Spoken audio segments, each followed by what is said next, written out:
Hello friends, welcome to my YouTube channel. নমস্কার বন্ধুরা, মঞ্জু রান্নাঘর থেকে সবাইকে স্বাগত।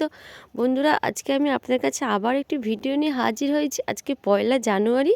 সেই জানুয়ারিতে আপনাদের কাছে আমি একটা খুব সহজভাবে বাড়িতে ফ্রেশ ক্রিম বানিয়ে ফেলতে পারবেন সেই ভিডিও নিয়ে হাজির হয়েছি। তো বন্ধুরা, আমার পুরো ভিডিওটি দেখবেন, ভিডিওটি মাঝখানে স্কিপ করবেন না। আমার পুরো ভিডিওটি দেখার জন্য আপনাদের কাছে অনুরোধ রইল। আমার চ্যানেলে নতুন শ্রোতা হলে চ্যানেলটি সাবস্ক্রাইব করার অনুরোধ রইল। লাইক কমেন্ট শেয়ার করতে ভুলবেন না। তো আপনাদের হাতের কাছে যে নোটিফিকেশান বেল আইকনটি প্রেস করে অল করে দেবেন, যে নতুন নতুন ভিডিওগুলো ছাড়বো সরাসরি আপনাদের কাছে পৌঁছতে পারে। ভিডিওটি শুরু করার আগে তো সবাইকে 2024 হ্যাপি নিউ ইয়ার। তো বন্ধুরা, সবার সুখে কাটুক, শান্তিতে কাটুক। তো আর বেশি কথা না বাড়ি, এবার ভিডিওটি শুরু করা যাক। ফেস ক্রিম বানানোর জন্য প্রথমে আমি একটা ব্যাটার বানিয়ে নেব। দেখুন বন্ধুরা, আমি কাপের মধ্যে রুম টেম্পারেচারে রাখা আমি 1 কাপ দুধ দিয়ে দিলাম। তো আরও একটু আমি দিয়ে দেবো 1/2 কাপ দুধ। দেখুন, দুধটা আমি দিয়ে দিলাম। এরপর আমি এতে অ্যাড করব আমি চিনিটা আমি গুঁড়ো করে নিয়েছি, 1 কাপ দিলাম। ওই সেম কাপের 1 কাপ দিলাম আমি চিনি। মিষ্টিটা আপনারা আপনাদের স্বাদ অনুযায়ী দেবেন, যে যেটা পছন্দ করেন যেভাবে কম বেশি করে নেবেন চিনিটা। এবার আমি ভালো করে এটাকে আমি ফেটিয়ে নেব।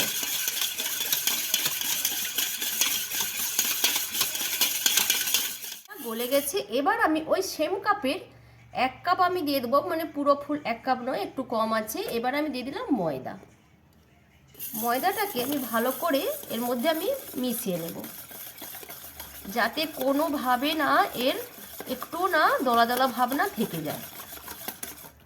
আমি যে ব্যাটারটা বানিয়েছিলাম, দেখুন আমি একটি কড়াই বসিয়ে দিয়েছি। এবার আমি সেই ব্যাটারটা এর মধ্যে আমি ঢেলে দেব। কোনো রকম কিন্তু একটু কিন্তু দলাভাব এর মধ্যে নেই।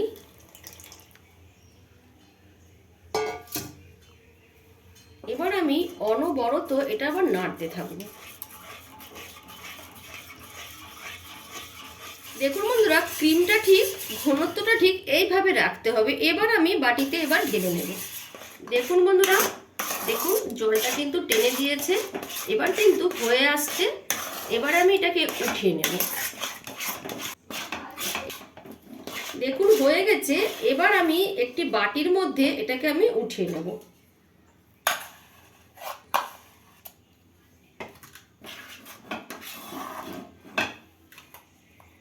দেখুন বন্ধুরা, আমি একটি বাটির মধ্যে ঢেলে নিয়েছি। এবার আমি একটি চিক দিয়ে এটাকে চাপা দিয়ে দেব, যাতে এর মধ্যে কোনো রকম না কোনো লেয়ার পড়ে, পাতলা কোনো না আস্তরণ পড়ে। তার জন্য আমি চিক দিয়ে চাপা দিয়ে আধ ঘন্টা বা 40 মিনিটের জন্য আমি এটাকে রেখে দেবো, ঠান্ডা হতে দেবো আমি।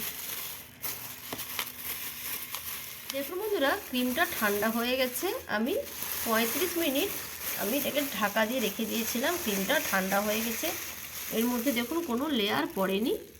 এবার এটাকে উঠিয়ে নিলাম। এবার দেখুন, আমি বাটারগুলো পিস পিস কেটে নিয়েছি, আমি ফ্রিজে রেখেছিলাম। তো প্রায় আমি ঘন্টা দেড়েক দুয়েক আগে আমি ফ্রিজ থেকে বের করে নিয়েছিলাম।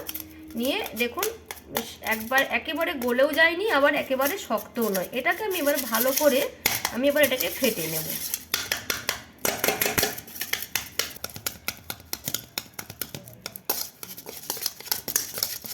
এটাকে ভালো করে আমি একটু ফেটিয়ে নেব। দেখুন বাটারটা কিন্তু গলে গেছে। এবার আমি ঠান্ডা করে রাখা ক্রিমটা এর মধ্যে দিয়ে নেব। একসঙ্গে কিন্তু সবটা দিলে হবে না, আমি প্রথমে দিলাম 2 চামচ।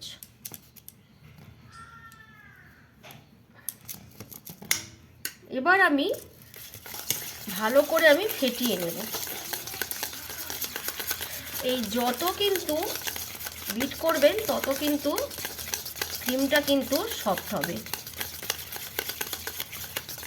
একেবারে একসঙ্গে দিলে কিন্তু হবে না, অল্প অল্প করে দিয়ে ফাটতে হবে। আর মনে রাখবেন যে ক্রিমটা আপনি চিকে দিয়ে রাখবেন যেন সেটা একেবারে ঠান্ডা হয়ে যায়, গরম থাকলে কিন্তু হবে না। দেখুন কতটা স্মুথ হয়েছে, বুঝতেই পারছেন। আমি একটু ফেটানোতে দেখুন কতটা স্মুথ হয়ে গেছে, দেখেছেন। আরও অনেকক্ষণ করে, এটা কিন্তু খুব ধৈর্যের কাজ, একটু কষ্ট হবে, কিন্তু এটাকে ধৈর্য সহে কিন্তু এটাকে কাজটা কিন্তু করতে হবে। দেখুন এটা কিন্তু স্মুথ হয়ে গেছে। এর সঙ্গে আরও আমি 2 চামচ মিশিয়ে দেব। আবারও আমি ভালো করে বিট করে নেব।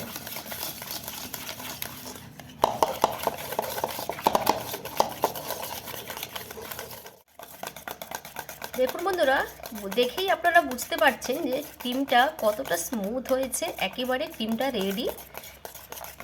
দেখুন খুব সুন্দর হয়েছে। এবার আমি একটু বাটিতে ঢেলে নেব।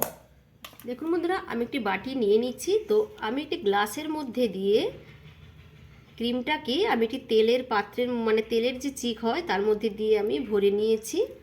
দেখে আপনারা বুঝতেই পাচ্ছেন ক্রিমটা কত সুন্দর স্মুথ হয়েছে।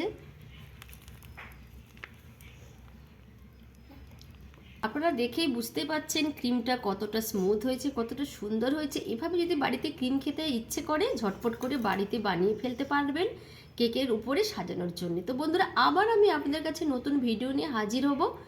আজকের মতো এখানে আমি ভিডিওটি শেষ করছি। টাটা।